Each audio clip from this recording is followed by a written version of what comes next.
Hello guys, welcome back to our channel. My name is Sonam Chauhan. तो आज के हमारे वीडियो का टॉपिक है पार्लियामेंट्री सिस्टम से लेकर के जुडिशरी सिस्टम तक हम इस वीडियो में डिस्कस करने वाले हैं, यानी कि यूनिट 7 को पूरा कंप्लीट डिस्कस करेंगे। और जिसमें हम presidency system, federal and unitary form of government, political party, pressure group, organs of government, जिसमें एग्जीक्यूटिव, लेजिस्लेचर एंड जुडिशरी। ठीक है, तो जो एग्जाम के पॉइंट ऑफ व्यू से इंपॉर्टेंट है वो सारे टॉपिक इसमें मतलब उतना ही डिटेल में हम डिस्कस करेंगे जितना एग्जाम के लिए इंपॉर्टेंट है। तो चलिए अब स्टार्ट करते हैं। बीए सेकंड सेमेस्टर की न्यू क्लासेस है 2025 की पॉलिटिकल थ्योरी एंड कॉन्सेप्ट की। अब तक की 20 क्लासेस यूनिट 6 तक हम कंप्लीट करा चुके हैं। कोई भी डाउट क्वेश्चन है नीचे कमेंट करके आप लोग पूछ सकते हैं। और इसके अलावा हमारी ओल्ड वीडियोस की प्लेलिस्ट भी अवेलेबल है, यानी कि इससे पिछले वाले बैच के लिए हमने वो कराया था, तो सारे कॉन्सेप्ट हमने डिटेल में अलग अलग भी बताए हुए हैं, तो आप वहाँ पर भी जाकर के अटेंड कर सकते हैं। बाकी इसकी जो पीडीएफ है वो आपको मिलेगी हमारे टेलीग्राम चैनल पर। नीचे वीडियो डिस्क्रिप्शन में उसका लिंक मिल जाएगा, जाकर के चेकआउट कर सकते हो। और ये सारी यूनिवर्सिटी के लिए अवेलेबल है लेक्चर, चाहे आप किसी भी यूनिवर्सिटी से इसको देख रहे हैं। ठीक है, तो चलिए अब स्टार्ट करते हैं। बाकी वीडियो पसंद आते हैं वीडियो को एक लाइक जरूर कर देना, सब्सक्राइब डेफिनेटली कर लेना, बेल आइकन को प्रेस कर लेना, ताकि जो भी वीडियोस की अपडेट है वो आप तक पहुंचती रहे। एंड फाइनली स्टार्ट करते हैं। तो सबसे पहले हम बात करेंगे संसदात्मक शासन प्रणाली के बारे में, यानी कि पार्लियामेंट्री गवर्नमेंट सिस्टम के बारे में। सो ये एक ऐसी पद्धति है जिसमें व्यवस्थापिका तथा कार्यपालिका परस्पर एक दूसरे से संबंधित होती है, यानी कि एक दूसरे के साथ जुड़ करके काम करती है, तथा जो कार्यपालिका होती है और व्यवस्थापिका के प्रति उत्तरदायी होती है। अब ये जो वर्ड है ना, कार्यपालिका, व्यवस्थापिका, अगर आप फर्स्ट टाइम इस वर्ड को सुन रहे हैं तो थोड़ा वेट करो। इसी वीडियो के अंदर हम इसको अलग अलग जो आपका एग्जीक्यूटिव क्या है, लेजिस्लेटिव क्या है, ये भी हम डिस्कस करेंगे। ये आपको फिर क्लियर आउट हो जाएगा कि कार्यपालिका क्या होता है, व्यवस्थापिका क्या होता है। ठीक है, सो जो कार्यपालिका है वो व्यवस्थापिका के प्रति उत्तरदायी होती है, यानी कि कार्यपालिका पूरी तरीके से अकाउंटेबिलिटी होती है व्यवस्थापिका के प्रति कि भाई लेजिस्लेटिव जो है वो अगर क्वेश्चंस पूछे तो एग्जीक्यूटिव को वो वहाँ पर मतलब वो उत्तर या अपना पूरा का पूरा जो रिस्पॉन्सिबिलिटी है उसके बारे में बताना होता है कि क्या काम किस किस तरीके से हो रहा है कि नहीं हो रहा है। तो इस शासन व्यवस्था में कार्यपालिका शक्ति किसी व्यक्ति विशेष के हाथों में न होकर मंत्रिमंडल या कैबिनेट में निहित होती है, और इसलिए इसे मंत्रिमंडलात्मक शासन भी कहा जाता है। तो संसदात्मक शासन प्रणाली बेसिकली सबसे बड़ा एग्जाम्पल है हमारा देश, यानी कि भारत, और दूसरा कंट्री आता है ब्रिटेन। ठीक है, इन दो कंट्रियों में संसदात्मक शासन प्रणाली को यूज किया जाता है, जहां पर कोई जो पावर होती है ना, बेसिकली वो किसी भी एक पर्टिकुलर पर्सन के हाथ में नहीं होती है, बल्कि पूरे कैबिनेट के हाथ में होती है। मंत्रिमंडल पूरा होता है ना, कैबिनेट में अलग अलग डिपार्टमेंट में अलग अलग मिनिस्टर्स होते हैं। मिनिस्टर्स मतलब मिनिस्टर के हाथ में अलग अलग डिपार्टमेंट डिवाइड किए हुए होते हैं, उसी के आधार पर पावर को डिस्ट्रीब्यूट किया जाता है। सो ये पूरा पार्लियामेंट्री सिस्टम होता है। ठीक है, तो the parliamentary governance system is a method of governance is in which the administrator and executive belong to each other and are responsible for the executive administrator. In this governance, the executive power in the content in the cabinet or cabinet rather than is the hand of particular person. That is why it is also called cabinet rule. ठीक है, यानी कि कोई भी एक व्यक्ति यहाँ पर अपनी पावर लेकर के नहीं बैठा है कि भाई पूरे देश को सिर्फ एक ही व्यक्ति चला रहा है। यहाँ पर बहुत सारे व्यक्ति मिलकर के देश को चला रहे हैं, जिसको बेसिकली मंत्रिमंडल बोला जाता है। आगे हम बात करेंगे इसकी विशेषताओं, यानी कि कैरेक्टरिस्टिक्स। देखो, गुण यानी कि जो मेरिट्स हैं और कैरेक्टरिस्टिक्स हैं, जो फीचर्स हैं, वो सेम ही होते हैं। सो हमने यहाँ पर विशेषताओं की बात करें, पार्लियामेंट्री गवर्नेंस की क्या विशेषता है, क्या उसके अंदर फीचर्स क्या है जो बेसिकली उसको फॉलो किया जाता है। ठीक है, भारत में उसको फॉलो किया जाता है। सबसे पहले कि नाम मात्र की तथा वास्तविक कार्यपालिका। जो संसदात्मक शासन है वो नॉमिनल एंड रियल एग्जीक्यूटिव है, क्योंकि संसदात्मक शासन व्यवस्था बेसिकली उसमें होता है कि कैबिनेट में जो एक तरीके से जो अध्यक्ष का पद होता है वो कौन होते हैं, वो पीएम होते हैं। तो पीएम के हाथ में एक्चुअल में सबसे ज़्यादा पावर तो उन्हीं के हाथों में होती है ना, तो वही डिसाइड करते हैं, अपने कैबिनेट को तैयार भी वही करते हैं अपने सुविधा अनुसार कि भाई मेरे को कौन कौन से मिनिस्टर कौन कौन से डिपार्टमेंट में चाहिए। ठीक है, वो मंत्रिमंडल तैयार करते हैं। ठीक है, फिर दूसरा व्यवस्थापिका और कार्यपालिका में घनिष्ठ संबंध, countless relations between administrative and executive.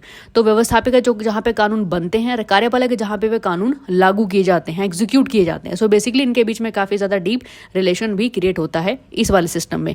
तीसरा है प्रधानमंत्री का नेतृत्व। जैसे कि अभी हम बात कर चुके हैं कि वहां पर प्रधानमंत्री के हाथों में एक्चुअल में पावर होती है, फिर वो अपने अकॉर्डिंग सारी मिनिस्ट्री को क्रिएट करता है, पूरे मंत्रिमंडल को क्रिएट करता है हेल्प के लिए। क्योंकि इतने बड़े देश को देखो, कोई अकेला आदमी तो बिल्कुल भी नहीं चला सकता, उसके लिए काफी सारे लोगों की जरूरत पड़ती है, तो उसको कैबिनेट बोला जाता है। तो मिलकर के वो काम करते हैं। तो लीडरशिप ऑफ प्राइम मिनिस्टर। फिर नेक्स्ट है कि मंत्रिमंडल का सामूहिक उत्तरदायित्व, कलेक्टिव रिस्पॉन्सिबिलिटी ऑफ कैबिनेट। अब यहाँ पे मंत्रिमंडल है, लेकिन इसमें ये नहीं है कि वहां पर कोई एक ही व्यक्ति रिस्पॉन्सिबल है, मंत्रिमंडल का हर एक व्यक्ति पूरी तरीके से रिस्पॉन्सिबल होता है। तो ये सामूहिक उत्तरदायित्व होता है, ठीक है। सो हर एक व्यक्ति को बहुत सोच समझ करके बात करनी पड़ती है, क्योंकि उसका पूरा मंत्रिमंडल ही उसके प्रति रिस्पॉन्सिबल होता है। वो सारी बात फिर हर एक मंत्रिमंडल के सदस्य के ऊपर लागू हो जाती है, ठीक है। तो अगला है व्यक्तिगत उत्तरदायित्व, पर्सनल अकाउंटेबिलिटी, जिसकी हम अभी बात कर रहे हैं कि हर एक व्यक्ति का अपनी पर्सनल अकाउंटेबिलिटी होती है कि जो जहाँ वो पब्लिक में कुछ भी कह रहा है तो उसको बहुत सोच समझ करके बोलना है कि अगर उसकी एक कही हुई एक छोटी सी भी स्टेटमेंट को जो प्रभावित करती है पूरे मंत्रिमंडल को फिर प्रभावित करती है, ठीक है। तो हर एक व्यक्ति का इंडिविजुअल अपना पर्सनल अकाउंटेबिलिटी इसमें देखी जाती है। फिर है कार्यपालिका के कार्यकाल का अनिश्चितता, यानी कि uncertainty of the tenure of the executive. अब कार्यपालिका की अगर हम कार्यकाल की बात करते हैं तो अनिश्चित होती है, ठीक है। फिर नेक्स्ट आता है गोपनीयता, यानी कि सीक्रेसी। तो ये सारी की सारी विशेषताओं से रिलेटेड हैं। अब आगे हम बात करेंगे नेक्स्ट अध्यक्षात्मक शासन प्रणाली की प्रेसिडेंशियल सिस्टम। सो प्रेसिडेंशियल सिस्टम का सबसे बड़ा उदाहरण आपको मिलेगा अमेरिका में, ठीक है। अमेरिका हो गया, फ्रांस हो गया, चीन हो गया, ये सब अध्यक्षात्मक शासन व्यवस्था को प्रमोट करती है। वहां पर ये अध्यक्षात्मक शासन व्यवस्था अपनाई जाती है। तो इस व्यवस्था में कार्यपालिका और व्यवस्थापिका का एक दूसरे से अलग होती है, यानी कि एग्जीक्यूशन अलग बिल्कुल इंडिपेंडेंट होकर के काम करता है। जो रूल रेगुलेशन बनते हैं, जो बेसिकली लेजिस्लेटिव यानी कि व्यवस्थापिका बनाती है, वो बिल्कुल अलग होकर के काम करती है। ये एक दूसरे के प्रति अकाउंटेबिलिटी इनके अंदर नहीं होती, रिस्पॉन्सिबिलिटी इनके अंदर नहीं होती। तो मुख्य कार्यपालिका नाम मात्र की शासक ना होकर वास्तविक शासक प्रचलित होती है, यानी कि जो चीफ एग्जीक्यूटिव होती है वो बेसिकली एक्चुअल में काम करती है, एक्चुअल में उसके हाथ में पावर होती है। और यूएसए, फ्रांस और चीन जैसे कंट्री में इस तरह की व्यवस्था को अपनाया जाता है। So the presidential system, the executive and administrator are different from each other. He is a real ruler rather than the nominal ruler. The presidential government system is prevalent in the United States, France and China. आगे हम बात करेंगे इस अध्यक्षात्मक शासन है, इसमें क्या features है, इसकी क्या विशेषता है, कैरेक्टरिस्टिक्स बेसिकली क्या है। सो पहले के कार्यपालिका के कार्यकाल की निश्चितता, क्योंकि जब अध्यक्षात्मक शासन यानी कि किसी एक व्यक्ति के हाथ में सबसे ज्यादा पावर होती है, ठीक है, अध्यक्ष यानी कि वो प्रेसिडेंशियल रूल है।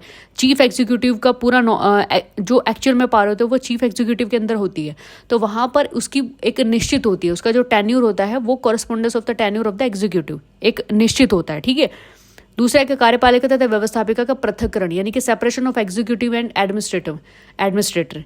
तो जो भी एडमिनिस्ट्रेटर की बात करें, लेजिस्लेटर बेसिकली इसका दूसरा नाम आप यूज कर सकते हैं, दोनों ही अलग तरीके से काम करती है, दोनों ही अलग अलग दिशा में काम करती है, ठीक है। नॉर्मली संसदात्मक शासन व्यवस्था में हमने क्या देखा, ये एक दूसरे के प्रति अकाउंटेबिलिटी है कि अगर लेजिस्लेटिव कानून बनाएगी तो वहाँ एग्जीक्यूटिव उसको उन कानूनों को एग्जीक्यूट करेगी, ठीक है। और वो रिस्पॉन्सिबल है एक दूसरे के प्रति, वो क्वेश्चनिंग कर सकती हैं कि जो भी कानून बनने हैं वो सही तरीके से लागू हो रहे हैं कि नहीं हो रहे। वहाँ पे जुडिशरी भी उसके प्रति मतलब जुडिशरी भी क्वेश्चंस करते हैं एग्जीक्यूटिव से कि आप जो कानून एग्जीक्यूट है वो सही तरीके से हो रहे कि नहीं हो रहे हैं, ठीक है। फिर नेक्स्ट नाम मात्र की तथा वास्तविक कार्यपालिका अलग अलग नहीं, यानी कि nominal and real executive is not different. तो प्रेसिडेंशियल सिस्टम में ना तो नाम मात्र की, वास्तविक की अलग अलग कोई भी एग्जीक्यूटिव सिस्टम नहीं होता है, वहां पे सिर्फ एक ही होता है, ठीक है। यानी कि वो एक्चुअल में एक ही चीज होती है, रियल एग्जीक्यूटिव ही होती है। फिर नेक्स्ट है मंत्रिपरिषद के सदस्य केवल सचिव होते हैं, members of the council of ministers only secretary. तो वहाँ पर मंत्रिपरिषद यानी कि जो काउंसिल ऑफ मिनिस्टर्स होते हैं वहाँ के उनके जो मेंबर्स होते हैं वो सिर्फ और सिर्फ सचिव ही होते हैं, ठीक है। तो इनकी विशेषताएं होगी। आगे बात करते हैं एकात्मक शासन यानी कि unitary form of government. So basically क्या होता है, ये एक ऐसा शासन है जिसमें संविधान द्वारा शासन की कंप्लीटली जो पावर होती है वो केंद्र में निहित कर दी जाती है तथा स्थानीय सरकारों को भी अपनी शक्ति केंद्रीय सरकार से प्राप्त होती है। शासन की सुविधा राज्य को अनेक इकाइयों में बांटा जा सकता है, परंतु उसे शासन संबंधी अधिकार केंद्र से ही प्राप्त होते हैं। कहने का मतलब यह है कि एकात्मक शासन का मतलब ये है कि जहां पर सारे के सारे जो पावर है वो सेंट्रलाइज हो जाती है, वहां पर प्रांतों के पास वो इंडिपेंडेंट होकर के रूल करने की जो पावर है वो नहीं होती है। अगर वो प्रांत में राज्यों में चल भी रही है तो वो पूरी तरीके से किसके अधीन है, केंद्र के अधीन है, ठीक है। यानी कि वो अपनी मर्जी से कुछ भी नहीं कर सकती। एकात्मक जहां पे पूरा का पूरा जो कंट्रोल होता है वो सेंट्रल गवर्नमेंट के हाथ में होता है, ठीक है। स्थानीय सरकारों का वहां पर कोई ऐसा वर्चस्व स्थापित नहीं होता है। So unitary rule is a which the entire power of the governance is contained by the constitution in the center, and local government also get their power from the central government. The state can be divided into several units from the convenience of governance, but he gets the right related to governance from the center. Itself. आगे बात करेंगे इसकी विशेषताओं के बारे में। भाई एकात्मक शासन बेसिकली कैसी विशेषता होती है इसकी? सबसे पहले कि संविधान द्वारा शक्तियों का विभाजन नहीं है, ठीक है। इसमें इसके जो एकात्मक शासन होता है उसमें कहीं पर भी कॉन्स्टिट्यूशंस के थ्रू पावर को सेपरेशन या पावर का जो डिवाइडेशन है वो देखने को नहीं मिलता। So not division of power bye constitutions.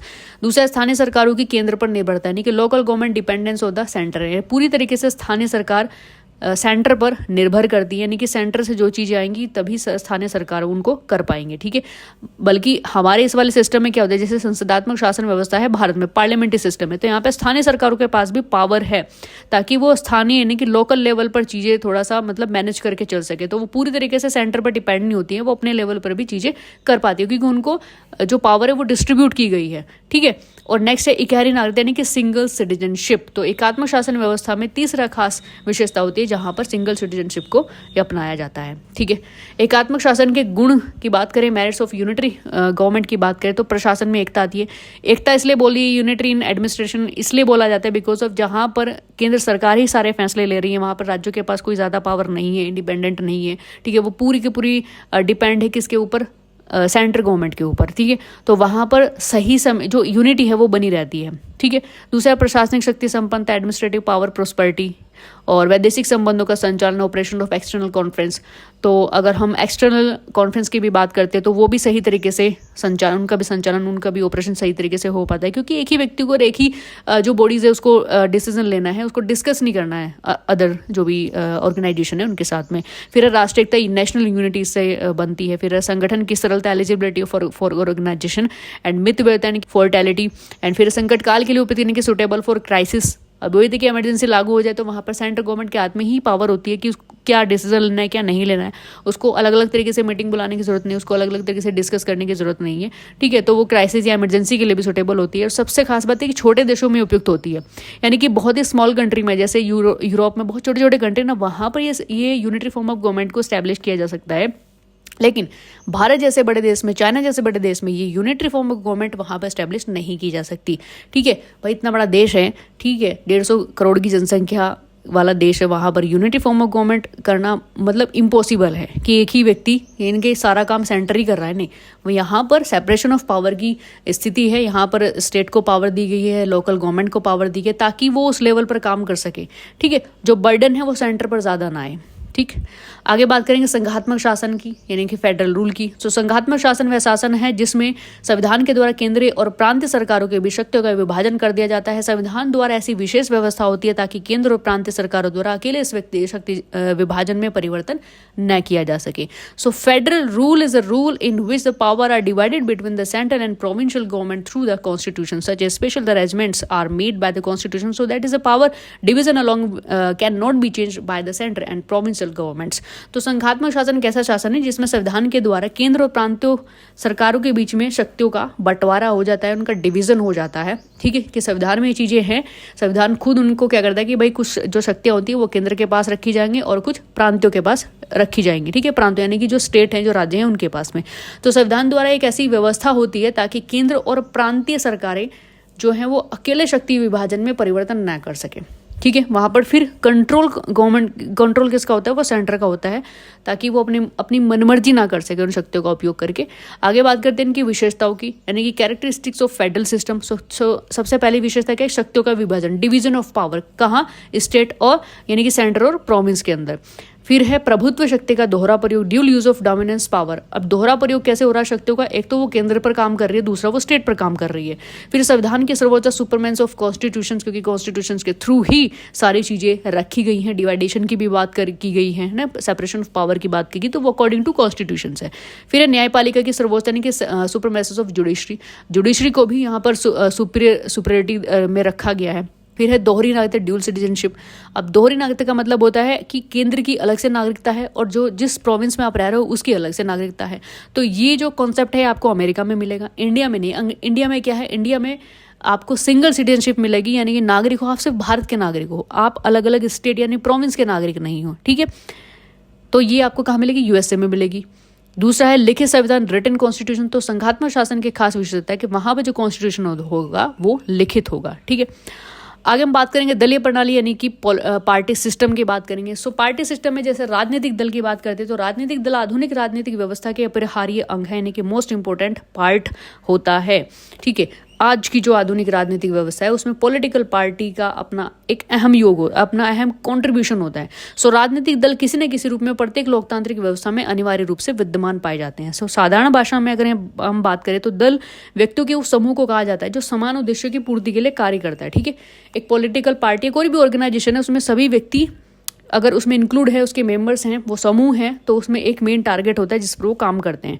ठीक है, so political party are indispensable part of the modern political system. So political party have been found to be compulsory in some form or the other is every democratic system. In ordinary language, parties are called a group of individuals which serve as a fulfill in the same purpose. ठीक है, फिर राजनीतिक दल से हमारा आज से उन नागरिकों के उस संगठित समूह से होता है जो एक राजनीतिक इकाई के रूप में कार्य करती है। क्योंकि जब हम पॉलिटिकल पार्टी की बात करें या पॉलिटिकल यूनिट की बात करते हैं तो वो किससे रिलेट होती है, जहां पर पॉलिटिकल एक्टिविटी को इंक्लूड किया जाता है या पॉलिटिकल यूनिट को इंक्लूड किया जाता है। तो we mean a civilised group of citizens who act a political unit. ठीक है, अब आगे बात करेंगे कि राजनीतिक दल के आवश्यक निर्माण तत्व कौन से हैं। The essential manufacturing element of the political party की किस किस एलिमेंट से पॉलिटिकल पार्टी को क्रिएट किया जाता है। सो सबसे पहले है ऑर्गेनाइजेशन, एक संगठन के रूप में वो काम करता है। दूसरा सामान्य सिद्धांतों की एकता, यूनिटी ऑफ जनरल प्रिंसिपल्स, क्योंकि हर एक पार्टी में हर एक समूह में जो उसके प्रिंसिपल्स होते हैं वो जनरल होते हैं, सामान्य होते हैं।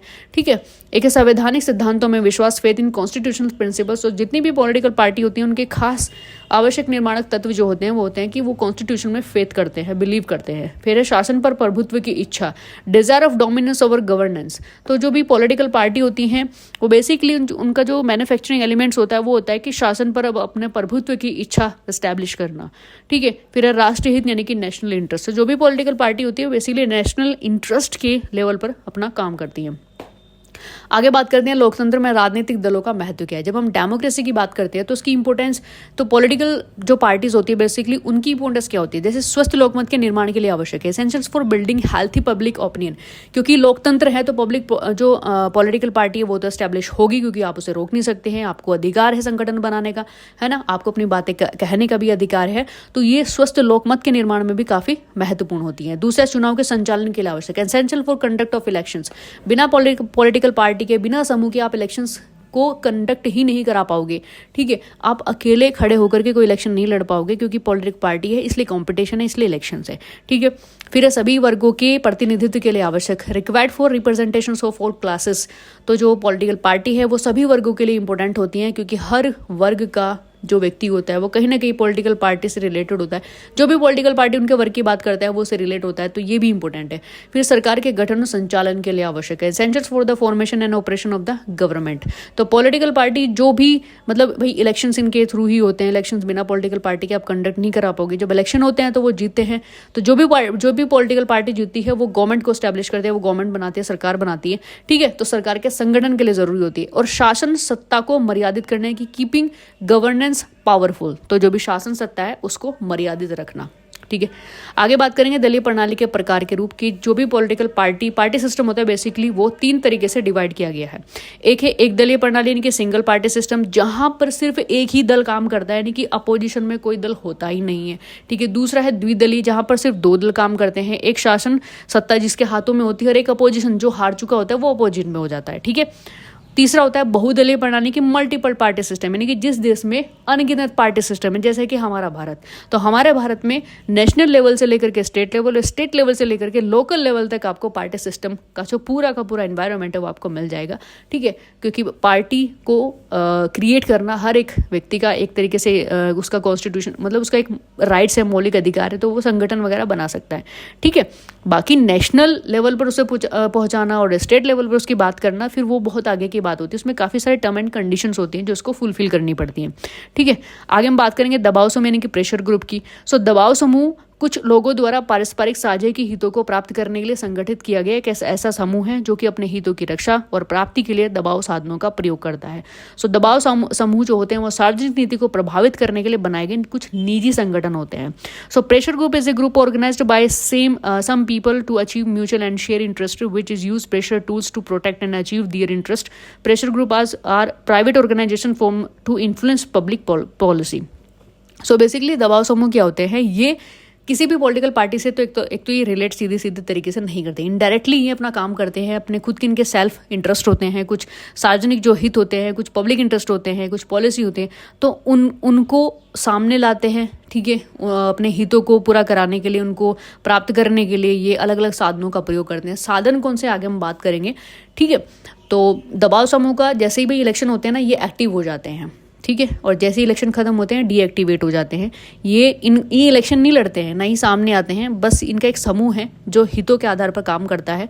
ठीक है, अब दबाव समूह द्वारा अपनाए जाने वाले साधन क्या होते हैं। Method of the technique of pressure group. अब जो प्रेशर ग्रुप होते हैं बेसिकली क्या क्या टेक्निक को अपनाते हैं, जैसे प्रेरित प्रचार, लॉबिंग हो गया ना, प्रचार और जन प्रसार माध्यम हो गया, प्रोपेगेंडा एंड मास मीडिया होते हैं। मीडिया के माध्यम से प्रोपेगेंडा को फैलाने का काम भी इन्हीं का होता है। चुनाव अभियान में भागीदारी लेना, पर्टिकुलर इन इलेक्शनियरिंग। ठीक है, फिर हड़ताल करना, स्ट्राइक करना, बंद करना, घेराव करना या प्रदर्शन करना। ठीक है, डेमोन्स्ट्रेशंस करना। तो ये सारे के सारे जितने भी कार्य होते हैं दबाव समूह के ही होते हैं, और इलीगल और लीगल में भी होते हैं। ये तो लीगल वाले हो गए, ठीक है, तरीके से अपना हो गए, ठीक है, लेकिन इलीगल भी काम होते हैं प्रेशर ग्रुप के थ्रू। ठीक है, और ये देखो ऐसा होता है कि इस ग्रुप का अपना कोई पर्सनल इंटरेस्ट होता है, पर्सनल हित होता है, अपना व्यक्तिगत हित होता है, उसको पूरा करने के लिए, यानी कि सबका, वो जितने भी प्रेशर ग्रुप से जुड़े हुए लोग हैं, वो समूह से जुड़े हुए लोग हैं, उनका हित है, उसको पूरा कराने के लिए वो किसी न किसी एक मिनिस्टर को टारगेट करते हैं। उसको वो जिताने के लिए वो हर संभव प्रयास करते हैं और फिर उसको पार्लियामेंट तक पहुंचाने की पूरी जिम्मेदारी उठाते हैं। यानी कि पार्लियामेंट में जाएगा तो हम लोगों की या हमारे जो जनता है उसकी बात वहाँ तक पहुँचेगी। तो बेसिकली इस तरह के काम भी करते हैं। आगे बात करेंगे सरकार के अंग, यानी कि गवर्नमेंट ऑर्गन्स, जिसमें विधायिका, लेजिस्लेटर, लेचर और जुडिशरी, जो कि हम स्टार्टिंग में बात करते कि विधायिका क्या होती है ना, और ये कार्यपालिका बेसिकली किस तरीके से काम करती है। तो यहाँ पर सरकार के 3 अंगों में सबसे महत्वपूर्ण अंग विधायिका का ही, जो सबसे पहले बात करेंगे लेजिस्लेचर की। ठीक है, जिसके द्वारा कानून का निर्माण किया जाता है। तो सरकार के अन्य 2 अंगों से ये इसलिए भी महत्वपूर्ण है क्योंकि इसी के द्वारा बनाए गए कानूनों का आधार मानकर कार्यपालिका द्वारा इसके सारे जितने भी काम होते हैं ना, जो भी रूल्स वगैरह बनते हैं, उनको एग्जीक्यूट करना, तथा न्यायपालिका द्वारा न्याय का निष्पादन किया जाता है। सो लोकमत पर संगठित सरकार के संघों को लोकमत का दर्पण भी कहा जाता है। सो लेजिस्लेचर बेसिकली क्या होता है, जहाँ पर कानूनों को बनाया जाता है, यानी कि लिखित रूप से, है ना, कोई भी कानून बनाना है तो वो लेजिस्लेटिव ही उसको बनाती है, यानी कि विधायिका ही उसको बनाती है। The most important of the 3 part of the government is legislatures bye the which is a law is made. It is also important form the other 2 organ of a government that the law made by this consider as the basis. Executive is implemented by the executive and executions of justice by the judiciary. This is organized government on public opinion is also called mirror of public opinion. ठीक है, तो यहाँ पर सीधी बात है समझने की, विधायिका का काम क्या होता है, कानूनों का निर्माण करना। ठीक है, अब जब कानूनों का निर्माण करना होता है फिर उसको एग्जीक्यूट भी करना होता है, क्योंकि लिखित रूप में कोई चीज़ लिखी हुई है, जब तक वो लागू नहीं होती तब तक उसका कोई भी महत्व नहीं है। सो वो हम सेकंड में बात करेंगे, यानी कि कार्यपालिका की हम बात करें, लेकिन सबसे पहले हम विधायिका के कार्य की बात करते हैं, फंक्शन ऑफ लेजिस्लेटर।